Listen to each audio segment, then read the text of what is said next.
Basil और महरमम अपनी छत पर खड़े थे, आसमान की ओर देख रहे थे। उनकी आंखों में चमक थी, चेहरे पर मुस्कान थी।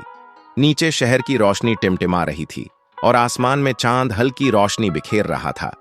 ईद की खुशबू हवा में घुली थी और दोनों की खुशी देखते ही बनती थी। सुबह का समय था।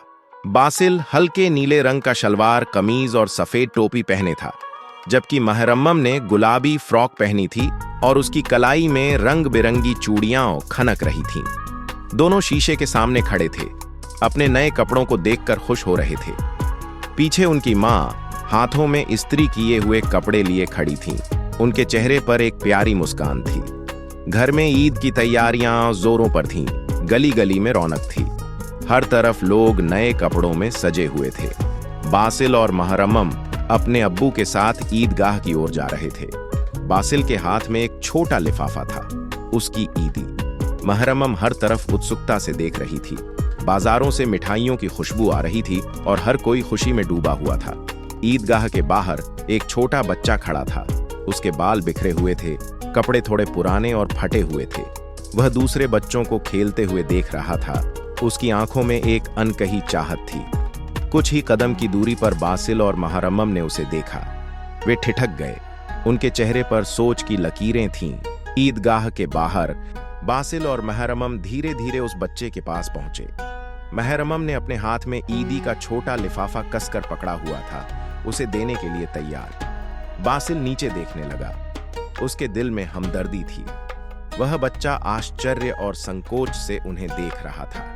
पीछे ईदगाह का दरवाजा खुला था और बच्चे खुशी से खेल रहे थे। बच्चे ने हिचकिचाते हुए ईदी लेने के लिए हाथ बढ़ाया।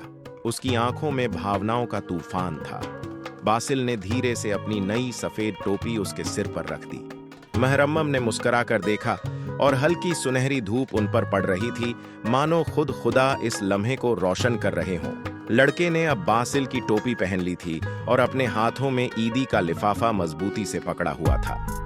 उसके चेहरे पर एक बड़ी सच्ची मुस्कान थी। बासिल और महरमम उसे खुशी से देखते रहे। आसपास के कुछ लोग भी यह देखकर मुस्कुराने लगे। पीछे बच्चे खेल रहे थे, ईद की मस्ती में मग्न।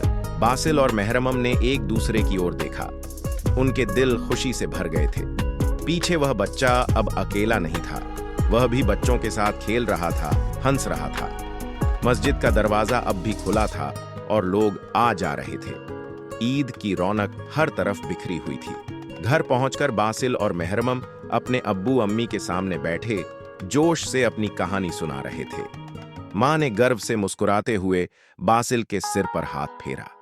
पास रखी मेज पर ईद की मिठाइयां और चाय का प्याला रखा था। घर के माहौल में एक मीठी सी खुशी थी।